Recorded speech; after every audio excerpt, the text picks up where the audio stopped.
مختار کنگرانی YouTube channel میں خوش آمدید۔ آج ہم ایک کافی دلچسپ کتاب پر گہری بات چیت کرنے والے ہیں۔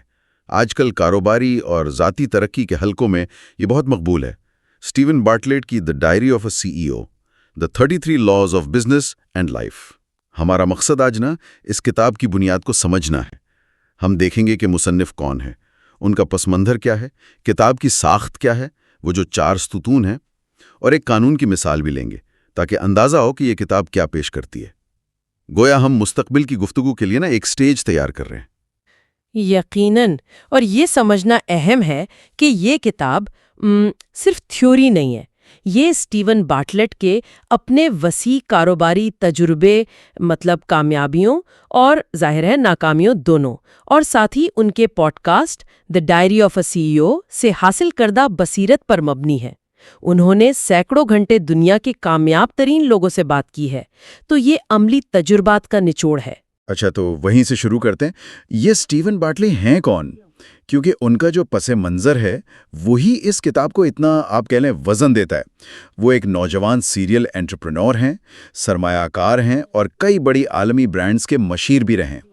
انہوں نے کئی کامیاب کمپنیاں قائم کی جن کی مجموعی مالیت اربوں ڈالر تک پہنچی، اور یہ سب 30 سال کی عمر سے پہلے۔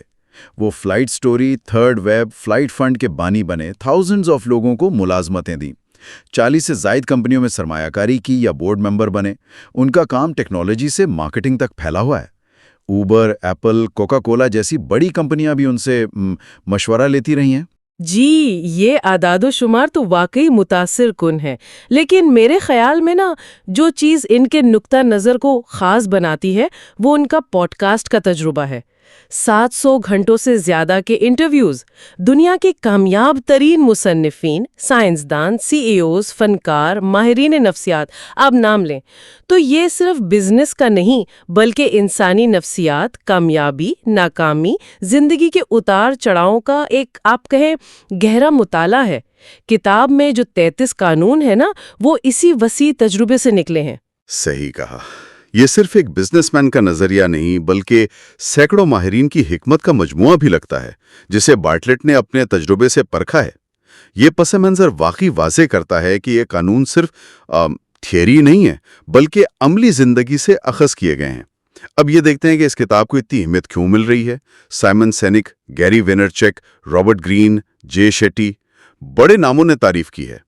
ان تعریفوں میں کوئی مشترک بات نظر آتی ہے؟ بالکل آتی ہے۔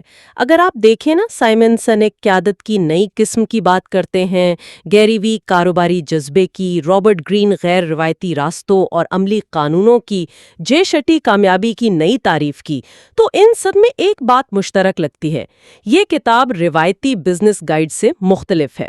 یہ صرف حکمت عملی نہیں بتاتی بلکہ گہری خود آگاہی، اقدار اور مستند ہونے پر زیادہ زور دیتی ہے۔ اچھا، تو گوئر یہ اس خیال کی عکاسی کرتی ہے کہ آج کی پیچیدہ دنیا میں کامیابی صرف باہر کی چیزوں کا نام نہیں بلکہ یہ اندر سے شروع ہوتی ہے۔ میرے خیال میں بنیادی پیغام یہی ہے۔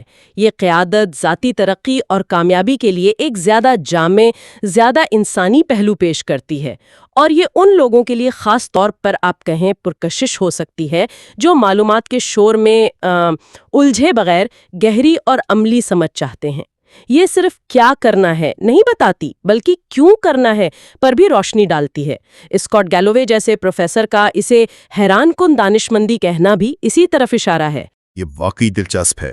اب دیکھتے ہیں کہ بارٹلیٹ نے ان تمام تجربات اور بصیرتوں کو کیسے ترتیب دیا ہے۔ کتاب میں 33 قانون ہیں جنہیں 4 بنیادی ستونوں میں بانٹا گیا ہے۔ پہلا ستون ہے ذات، دی سیلف، دوسرا کہانی، دی سٹوری، تیسرا فلسفہ، دی فلسفی، اور چوتھا ٹیم، دی ٹیم۔ آئیے ان ستونوں کو تھوڑا سا کھولتے ہیں۔ پہلا ستون ذات۔ جی، پہلا ستون ذات، جیسا کہ نام سے ظاہر ہے، یہ خود پر مرکوز ہے۔ اس میں خود شناسی، خود آگاہی، اپنی جذباتی اور ذہنی صحت کا خیال رکھنا، خود پر قابو پانا اور اپنی ذاتی کہانی کو سمجھنا شامل ہے۔ بارٹلیٹ کا بنیادی موقف یہ ہے کہ اگر آپ خود پر مہارت حاصل نہیں کر سکتے تو آپ باہر کی دنیا میں پائیدار کامیابی حاصل نہیں کر سکتے۔ ان کے الفاظ میں خود پر مہارت حاصل کرنا پوری دنیا پر مہارت حاصل کرنے کے مترادف ہے۔ یہ وہ بنیاد ہے جس پر باقی سب کچھ تعمیر ہوتا ہے۔ دلچسپ بات ہے کہ شروعات ذات سے ہے۔ کیا اس کا مطلب یہ ہوا کہ باٹلٹ کے نزدیک ذاتی تعمیر ہی بیرونی کامیابی کی کنجی ہے؟ یہ روایتی کاروباری سوچ سے تھوڑا مختلف لگتا ہے، جہاں فوکس اکثر حکمت عملیوں اور مارکیٹ پر ہوتا ہے۔ بالکل، یہ پہلا ستون اسی بات پر زور دیتا ہے کہ آپ کی اندرونی دنیا آپ کی بیرونی حقیقت بناتی ہے۔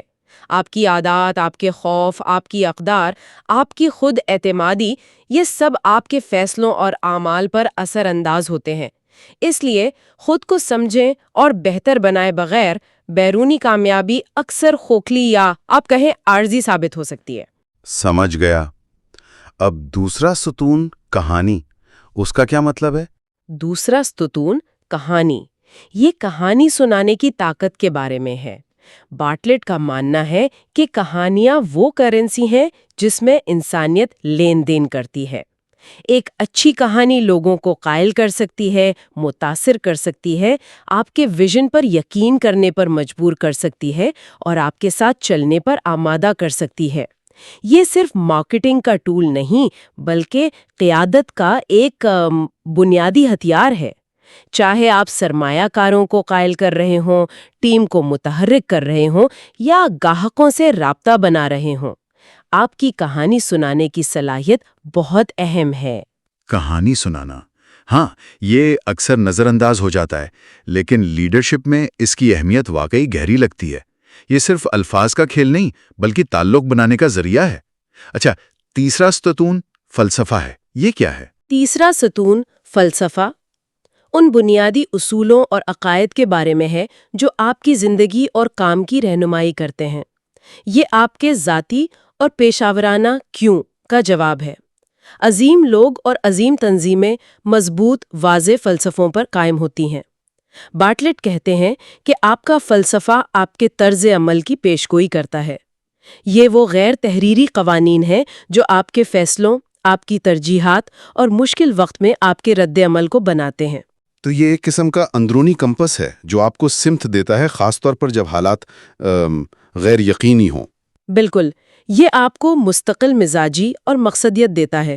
یہ آپ کی شناخت کا حصہ بن جاتا ہے اور دوسروں کو سمجھنے میں مدد دیتا ہے کہ آپ کس چیز کے لیے کھڑے ہیں۔ اور آخر میں چوتھا ستون ٹیم۔ چوتھا ستون ٹیم اس حقیقت کو تسلیم کرتا ہے کہ کوئی بھی بڑا کام اکیلے نہیں کیا جا سکتا۔ ہر تنظیم، ہر پروجیکٹ بنیادی طور پر لوگوں کا ایک مجموعہ ہے۔ یہ ستون صحیح لوگوں کو تلاش کرنے، انہیں اکٹھا کرنے، ایک مضبوط اور پازیٹیو ثقافت بنانے اور پھر اس ٹیم سے بہترین کارکردگی حاصل کرنے کے بارے میں ہے۔ باٹلٹ کا نقطہ یہ ہے کہ جب صحیح لوگ صحیح ثقافت کے ساتھ ملتے ہیں تو ٹیم صرف انفرادی صلاحیتوں کا مجموعہ نہیں رہتی بلکہ اس سے کہیں زیادہ بن جاتی ہے۔ وہ مشہور محاورہ ہے نا، 1+1=3، وہ یہاں لاگو ہوتا ہے۔ یہ ساخت واقعی خود جامع اور منطقی لگتی ہے۔ یہ خود سے شروع ہو کر دوسروں یعنی ٹیم تک جاتی ہے اور اس دوران کہانی اور فلسفے جیسے جوڑنے والے عناصر کو بھی شامل کرتی ہیں۔ یہ کاری کو ایک واضح نقشہ دیتی ہے کہ کامیابی کے مختلف پہلو آپس میں کیسے جڑے ہوئے ہیں۔ اب جب کہ ہم نے کتاب کا تعارف، مصنف کے پس منظر اور اس کی بنیادی ساخت کو سمجھ لیا ہے، آئیے پہلے ستون ذات کے پہلے قانون کا مختصر جائزہ لے کر آج کی گفتگو کو مزید ٹھوس بناتے ہیں۔ قانون نمبر 1 ہے، اپنی 5 بالٹیوں کو صحیح ترتیب میں بھریں۔ یہ بالٹیاں کیا ہیں؟ یہ قانون کہتا ہے کہ کسی بھی فرد کی صلاحیت اور کامیابی کا انحصار 5 بنیادی بالٹیوں پر ہوتا ہے۔ یہ ہیں: پہلا، آپ کیا جانتے ہیں، یعنی علم، آپ کے پاس کیا معلومات، حقائق اور نظریات ہیں۔ دوسرا، آپ کیا کر سکتے ہیں، یعنی مہارتیں، علم کو عمل میں لانے کی صلاحیت، آپ کے ہنر۔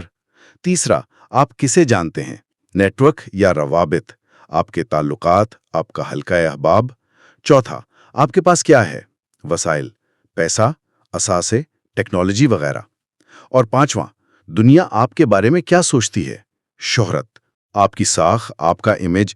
یہاں جو بات قابل غور ہے نا، وہ ان بالٹیوں کی ترتیب اور ان کا آپس میں تعلق ہے۔ باٹلٹ کا کہنا ہے کہ یہ بالٹیاں عام طور پر اسی ترتیب میں بھری جاتی ہیں: علم پہلی بالٹی، حاصل کرنا مہارتوں دوسری بالٹی کی بنیاد بنتا ہے۔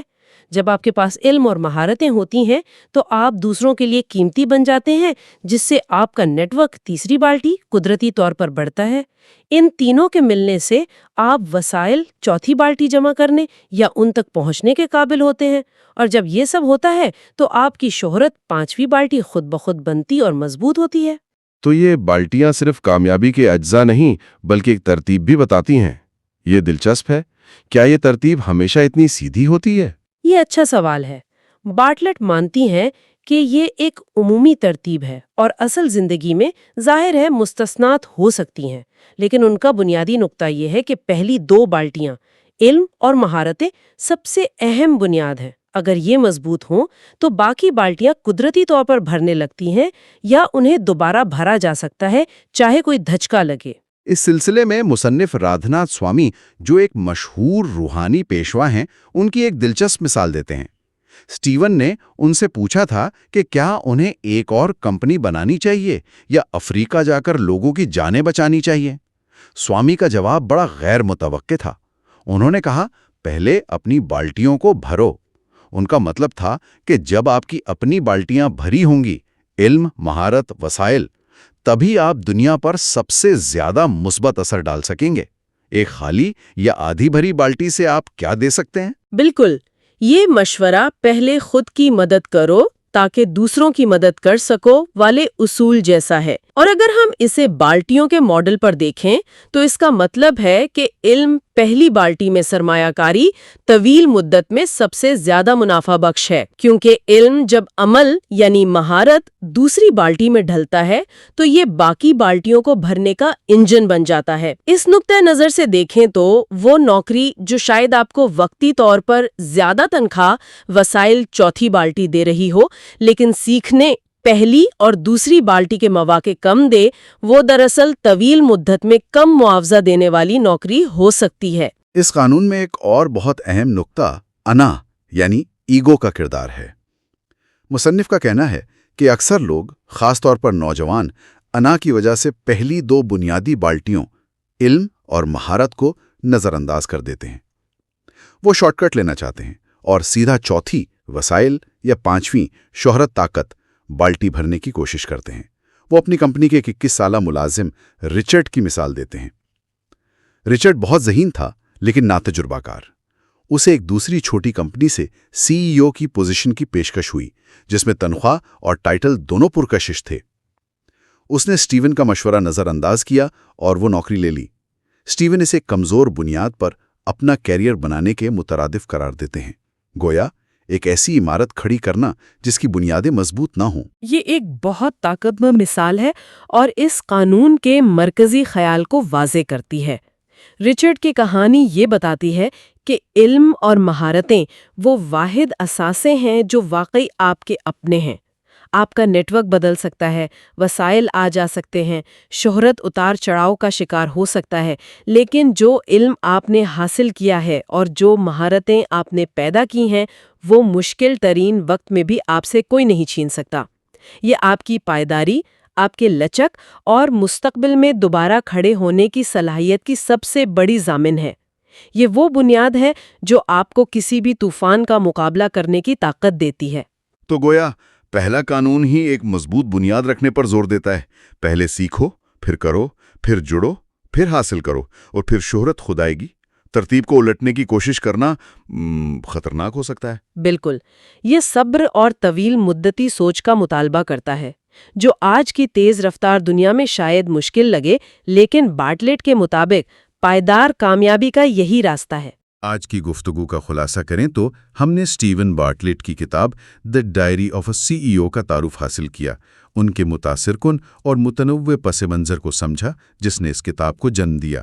ہم نے کتاب کے 4 بنیادی ستونوں ذات، کہانی، فلسفہ اور ٹیم کا جائزہ لیا، جو کامیابی کے مختلف پہلوؤں کا احاطہ کرتے ہیں، اور آخر میں ہم نے پہلے قانون 5 بالٹیوں کے بنیادی تصور کو سمجھا جو علم اور مہارت کی بنیاد پر تعمیر کرنے کی اہمیت پر زور دیتا ہے۔ جی، یہ کتاب یقینی طور پر ان لوگوں کے لیے غور و فکر کا مواد فراہم کرتی ہے جو کاروبار اور زندگی میں کامیابی کے لیے صرف تکنیکی نہیں بلکہ گہرے، عملی اور انسانی اصولوں کی تلاش میں ہیں۔ آج کی گفتگو سے ایک سوال ذہن میں آتا ہے جس پر سوچا جا سکتا ہے، ذاتی ترقی اور کامیابی کے اس سفر میں ان 4 ستونوں ذات، کہانی، فلسفہ اور ٹیم میں سے کون سا ستون کسی فرد کے لیے ابتدائی طور پر سب سے زیادہ توجہ طلب یا اہم محسوس ہو سکتا ہے؟ اس کا جواب ظاہر ہے ہر ایک کے لیے مختلف ہو سکتا ہے۔ یقیناً یہ ایک دلچسپ سوال ہے، اور آئندہ ملاقاتوں میں ہم ان ستونوں کے اندر موجود دیگر مخصوص قوانین پر مزید گہرائی سے بات کریں گے، ان کی عملی مثالوں اور حکمت عملیوں کو کھنگالیں گے تاکہ ان سے حاصل ہونے والی بصیرت کو مزید واضح کیا جا سکے۔ آج کے بات چیت کو سمیٹتے ہوئے ایک آخری سوچ پر غور کیا جا سکتا ہے جو پہلے قانون سے جڑی ہے۔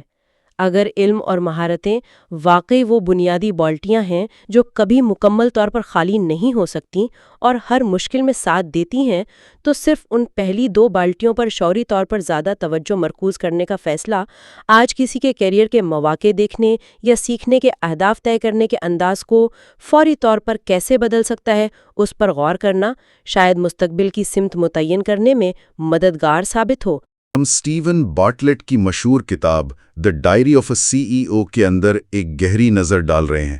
خاص طور پر ہم اس کے پہلے 9 بنیادی قانونوں پر بات کریں گے۔ جی، اور ہمارے پاس جو مواد ہے وہ خود اسٹیون بارٹلیٹ کی کتاب سے لیا گیا ہے۔ یہ کتاب کاروباری اور ذاتی زندگی کے کل 33 قانونوں پر مشتمل ہے۔ بالکل، اور آج ہماری کوشش یہ ہے کہ کتاب کا جو پہلا ستون ہے دی سیلف یعنی ذات، اس سے جڑے جو یہ شروع کے 9 قانون ہیں نا، ان کے اصل نکات اور ان کی اہمیت کو سمجھیں۔ ہاں، یہ ایک طرح سے وہ بنیادیں ہیں جن پر ذاتی ترقی اور کامیابی کی عمارت کھڑی ہوتی ہیں۔ تو یہ جائزہ ہمیں ان اصولوں کو سمجھنے میں مدد دے گا جو اس بنیاد کو بناتے ہیں۔ جی بالکل، یہ 9 قانون نہ صرف الگ الگ نصیحتیں نہیں ہیں، یہ اصل میں ایک پورا فریم ورک ہیں، ذاتی آگاہی سے لے کر خود پر قابو پانا، عقائد کو سمجھنے اور بنانے، اور سب سے اہم صحت کو اہمیت دینے تک۔ صحیح۔ تو یہ ایک طرح سے وہ زمین تیار کرتے ہیں جس پر کتاب کے باقی اصول آئیں گے۔ زبردست، تو پھر انتظار کیسا؟ پہلے ایک قانون سے ہی شروع کرتے ہیں۔ قانون نمبر 1، اپنی 5 بالٹیوں کو صحیح ترتیب میں بھریں۔ اچھا، بارٹلیٹ نے یہاں انسانی صلاحیت کو 5 بالٹیوں میں تقسیم کیا ہے۔ ایک بڑا دلچسپ تصور ہے، اور انہیں بھرنے کی ایک خاص ترتیب بتائیے۔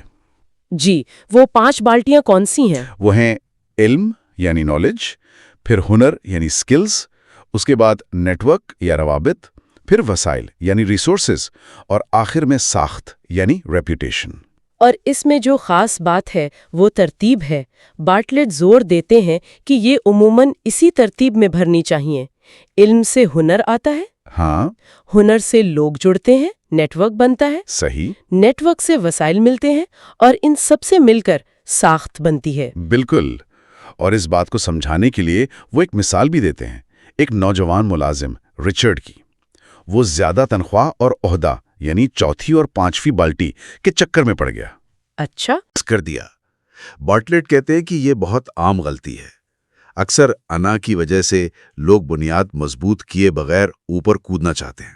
ہاں، یہ جلد بازی بہت ہوتی ہے۔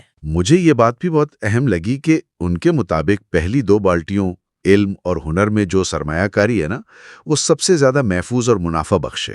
اس میں ایک اور دلچسپ نقطہ ہے۔ بارٹلیٹ اسے اینٹی فریجائل کے تصور سے جوڑتے ہیں۔ اینٹی فریجائل وہ کیسے؟ دیکھیں، آپ کا نیٹ ورک، آپ کے وسائل، آپ کی ساخت، یہ کسی حادثے میں، مشکل وقت میں ختم ہو سکتے ہیں۔ جیسے زلزلہ آتا ہے تو سب کچھ تباہ ہو سکتا ہے۔ صحیح۔ لیکن آپ کا علم اور آپ کا ہنر، یہ ایسی چیزیں ہیں جو کوئی آفت آپ سے چھین نہیں سکتی۔ یہ وقت کے ساتھ کمزور نہیں ہوتے بلکہ مضبوط ہوتے ہیں۔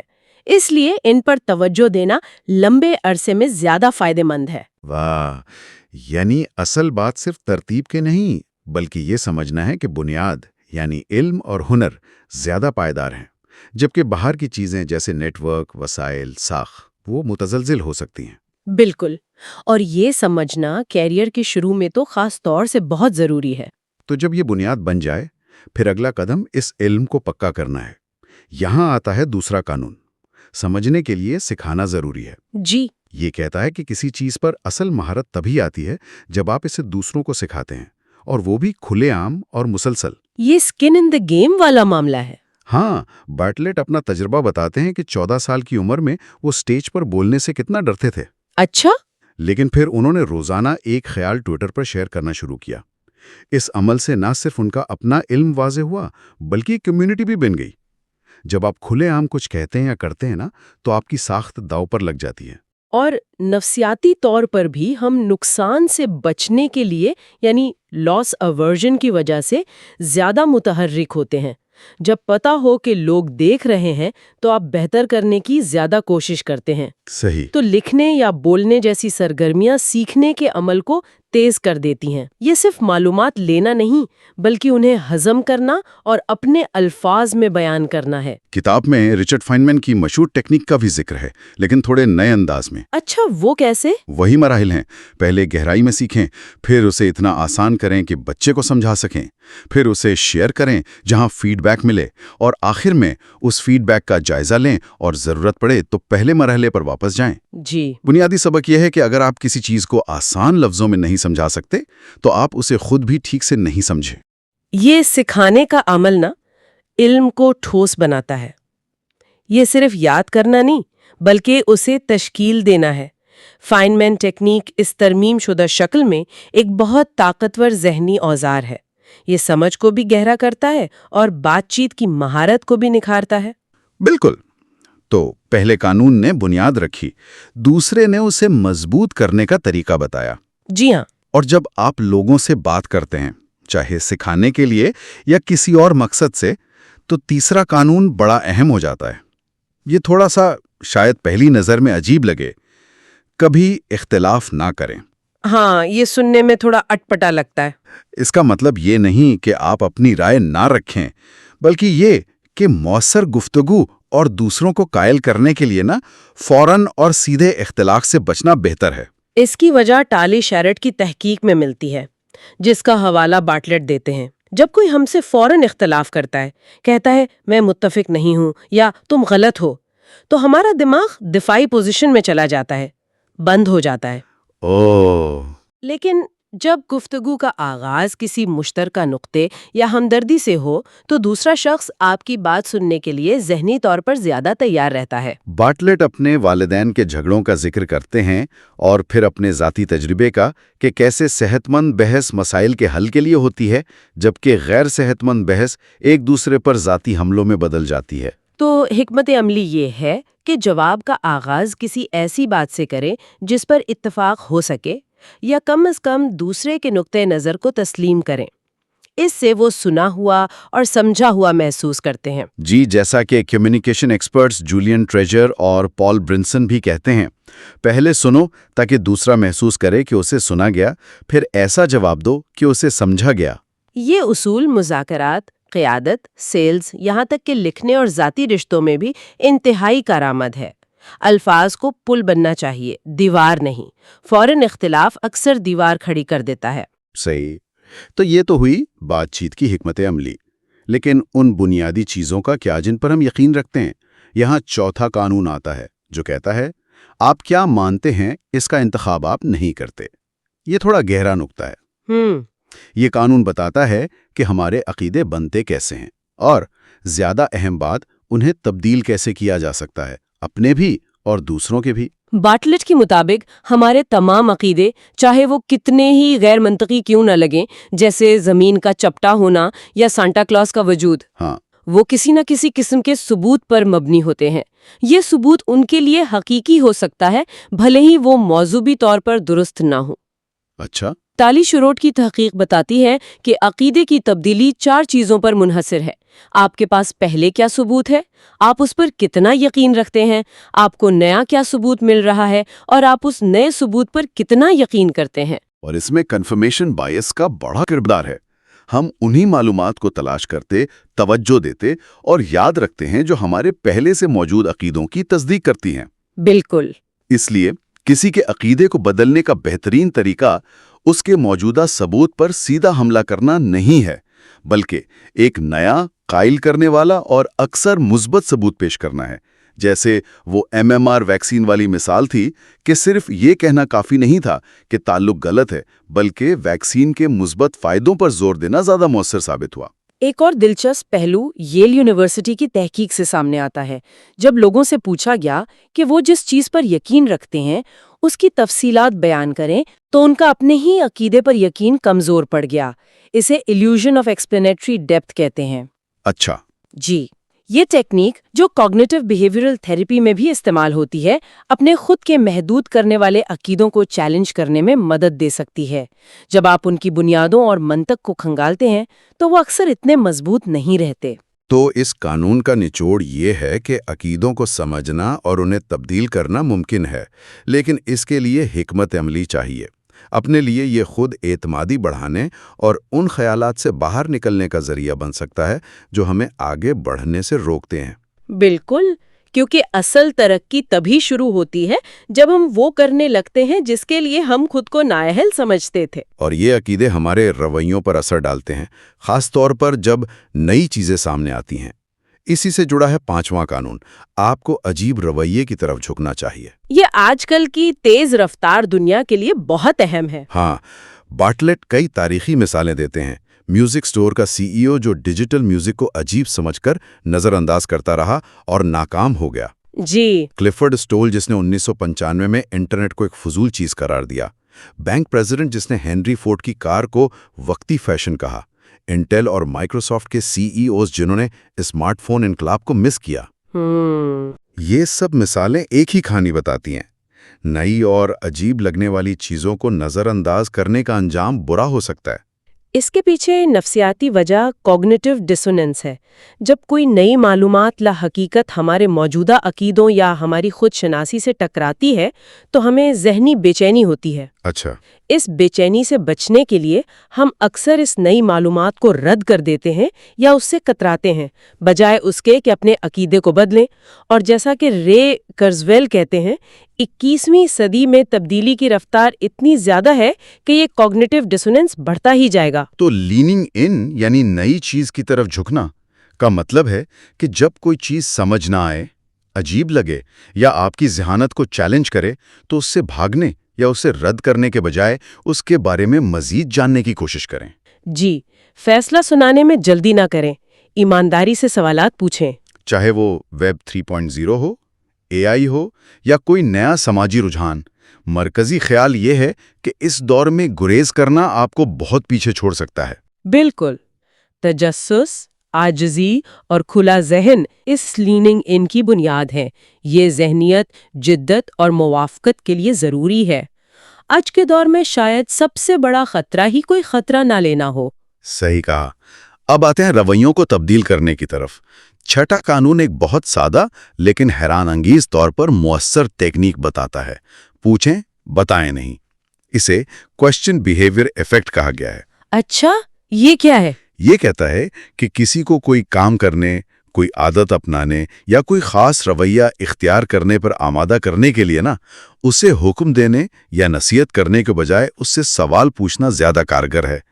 اس کی کلاسک مثال 1980 کی ریگن کارٹر صدارتی بحث ہے۔ او ہاں، وہ مشہور سوال۔ بالکل، ریگن نے صرف ایک سوال پوچھا تھا، کیا آپ 4 سال پہلے سے بہتر ہیں؟ یہ سوال لوگوں کے ذہن میں بیٹھ گیا اور ان کے فیصلے پر اثر انداز ہوا۔ تحقیق بھی یہی دکھاتی ہے۔ 100 سے زیادہ سٹڈیز کا تجزیہ یہ بتاتا ہے کہ لوگوں سے ان کے مستقبل کے رویے کے بارے میں پوچھنا، کیا آپ ریسائیکل کریں گے، انہیں اس کام کے لیے کہنے براہ مہربانی ریسائیکل کریں سے زیادہ مؤثر ہے۔ اس کی وجہ یہ ہے کہ سوال، خاص طور پر ہاں یا نہ والے سوال، لوگوں کو سوچنے پر مجبور کرتے ہیں۔ جی، وہ ذہنی طور پر جواب دیتے ہیں اور یہ عمل ان کے اندر ایک ذمہ داری کا احساس پیدا کرتا ہے۔ یہ ٹیکنیک خاص طور پر تب زیادہ کام کرتی ہے جب پوچھا جانے والا رویہ ان کی اپنی ذاتی یا سماجی خواہشات سے میل کھاتا ہو۔ اور سوال will you، کیا آپ کریں گے، can you یا could you سے زیادہ طاقتور ہوتا ہے، کیونکہ یہ بہانوں کی گنجائش کم کر دیتا ہے۔ بارٹلیٹ اپنی زندگی سے بھی مثالیں دیتے ہیں، جیسے اپنی PA سوفی کو جم جانے کے لیے سوال پوچھنا، یا خود پورٹو میں پہاڑی چڑھتے وقت اپنے آپ سے سوال کرنا کہ کیا وہ رکیں گے۔ تو یہ ایک چھوٹی سی ذہنی چال ہے جو اپنے آپ پر اور دوسروں پر بھی استعمال کی جا سکتی ہے تاکہ مطلوبہ رویوں کو فروغ دیا جا سکے۔ سوال ایکشن کو ٹریگر کرتا ہے۔ اور یہ رویے ہماری ذاتی کہانی کو تشکیل دیتے ہیں۔ یہاں 7واں قانون آتا ہے، اپنی خود کی کہانی سے کبھی سمجھوتا نہ کریں۔ بارٹلیٹ یہاں سیلف سٹوری یعنی وہ کہانی جو ہم اپنے بارے میں خود کو سناتے ہیں کے تصور پر زور دیتے ہیں۔ جی، وہ کہتے ہیں کہ یہ کہانی ہماری کامیابی یا ناکامی میں بنیادی کردار ادا کرتی ہے۔ وہ باکسر کرس کیوبنگ جونیئر کی مثال دیتے ہیں، جو کیوبا میں ٹریننگ کے دوران بہت مار کھا رہا تھا، لیکن اس نے ہمت نہیں ہاری۔ کیوں؟ کیونکہ اس کی سیلف سٹوری یہ تھی کہ وہ ہار ماننے والا بندہ نہیں ہے۔ بالکل، یہ مینٹل ٹفنس یا گرٹ ہے، جو اینجلا ڈکورتھ کی تحقیق کے مطابق بھی کامیابی کے لیے آئی کیو یا ٹیلنٹ سے بھی زیادہ اہم ہے۔ ویسٹ پوائنٹ کیڈٹس پر کی گئی سٹڈیز بھی یہی ظاہر کرتی ہیں۔ اور یہ سیلف سٹوری بنتی کیسے ہے؟ یہ ہمارے اعمال سے بنتی ہے۔ ہم جو کچھ بھی کرتے ہیں، خاص طور پر مشکل حالات میں، وہ ہمارے لیے ایک ثبوت فراہم کرتا ہے کہ ہم کس قسم کے انسان ہیں۔ بارٹلیٹ اپنا بچپن کا واقعہ بتاتے ہیں کہ انہیں کہا گیا تھا کہ سیاہ فام لوگ تیر نہیں سکتے، اور اس اسٹیریوٹائپ تھریٹ کی وجہ سے انہوں نے 18 سال تک تیراکی نہیں سیکھی۔ تحقیق دکھاتی ہے کہ نسل یا جنس کے بارے میں منفی تصورات کارکردگی پر اثر ڈال سکتے ہیں، لیکن اس کا حل یہ ہے کہ ہم شعوری طور پر ایسے اعمال کریں جو ہماری مطلوبہ سیلف سٹوری کے لیے ثبوت فراہم کریں۔ جیسے جم میں وہ آخری ریپ لگانا جب آپ بالکل تھک چکے ہوں۔ بالکل، یا وہ مشکل بات چیت کرنا جس سے آپ کترا رہے تھے۔ یہ چھوٹے چھوٹے فیصلے آپ کے اندر یہ یقین پیدا کرتے ہیں کہ آپ مضبوط ہیں، آپ مشکلات کا سامنا کر سکتے ہیں۔ یہ فرسٹ پارٹی ایویڈنس یعنی وہ ثبوت جو آپ خود اپنے لیے پیدا کرتے ہیں سب سے زیادہ قائل کرنے والا ہوتا ہے۔ نیا رویہ ہی اصل میں نئے نتائج کی طرف پہلا قدم ہے۔ واہ، جی، یہ بھی بہت اہم نکتہ ہے۔ یہ قانون چارلز ڈوہے کی پاور آف ہیبٹ اور نیر ایال کی ہوکڈ جیسی کتابوں کے تصورات پر مبنی ہے، خاص طور پر ہیبٹ لوپ۔ کیوں؟ اشارہ، روٹین، معمول، ریوارڈ، انعام۔ یہاں بنیادی غلطی جو لوگ کرتے ہیں وہ یہ ہے کہ وہ بری عادت کو صرف روکنے یا دبانے کی کوشش کرتے ہیں، لیکن تحقیق بتاتی ہے کہ یہ اکثر الٹا اثر کرتا ہے۔ اسے بیہیویئرل ریباؤنڈ ایفیکٹ کہتے ہیں۔ اچھا، جیسے وہ سفید ریچھ والی بات۔ بالکل، اگر آپ کو کہا جائے کہ سفید ریچھ کے بارے میں مت سوچیں تو آپ اسی کے بارے میں سوچیں گے۔ ہمارا دماغ عمل، ایکشن پر فوکس کرنے کے لیے ڈیزائن ہوا ہے، نہ کہ عدم عمل، ان ایکشن پر۔ تو پھر بہتر طریقہ کیا ہے؟ بارٹلیٹ کے والد کی مثال یاد ہے، جنہوں نے لالی پاپ استعمال کر کے سگریٹ نوشی چھوڑی؟ ہاں، یاد ہے۔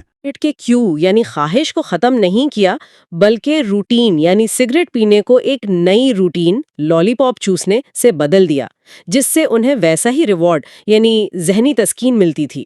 اچھا، تو حکمت عملی یہ ہے کہ بری عادت کی روٹین کو کسی نئی بہتر روٹین سے بدلیں، جبکہ کیو اور ریوارڈ کو سمجھنے کی کوشش کریں۔ اس میں 2 اور اہم نکات ہیں۔ پہلا، نیند کی اہمیت۔ نیند کی کمی ہماری قوت ارادی ول پاور کو بری طرح متاثر کرتی ہے، جس سے پرانی بری عادتوں کی طرف واپس جانے کا امکان بڑھ جاتا ہے۔ دوسرا، ول پاور ڈپلیشن۔ ہماری قوت ارادی ایک محدود وسیلے کی طرح ہے جو استعمال کرنے سے تھک جاتی ہے، اس لیے ایک ہی وقت میں بہت ساری عادتیں بدلنے کی کوشش کرنا اکثر ناکام ہو جاتا ہے۔ بہتر ہے کہ ایک وقت میں ایک عادت پر فوکس کریں۔ یہ عادتیں بدلنے کا ایک زیادہ حقیقت پسندانہ اور کارگر طریقہ لگتا ہے، لڑنے کے بجائے بدلنا اور بنیادی چیزوں جیسے نیند اور فوکس کا خیال رکھنا۔ جی بالکل۔ اور ان تمام قوانین کی بنیاد آخری اور 9واں قانون ہے، ہمیشہ اپنی پہلی بنیاد کو ترجیح دیں، اور وہ پہلی بنیاد ہے آپ کی صحت۔ بارٹلیٹ کہتے ہیں کہ صحت وہ بنیاد ہے جس پر زندگی کی باقی ہر چیز ٹکی ہوئی ہے، کام، پیسہ، رشتے، خوشی۔ وہ وارن بفیٹ کی کار والی مثال بھی دیتے ہیں۔ جی، کہ اگر آپ کو زندگی میں صرف ایک ہی کار ملنی ہو تو آپ اس کا کتنا خیال رکھیں گے؟ ہمارا جسم اور دماغ وہ واحد جگہ ہیں جہاں ہمیں ہمیشہ رہنا ہے۔ مجھے ان کا ذاتی تجربہ بھی یاد آ رہا ہے، جب 27 سال کی عمر میں کووڈ کے دوران انہیں شدید احساس ہوا کہ صحت کے بغیر باقی سب کچھ بے معنی ہے۔ بالکل، ان کا نقطہ یہ ہے کہ صحت کو پرائیورٹی لسٹ میں سب سے اوپر ہونا چاہیے، نہ کہ جب وقت ملے گا تب، کیونکہ اگر یہ بنیاد ہی کمزور ہو تو اوپر کی پوری عمارت کسی بھی وقت گر سکتی ہے۔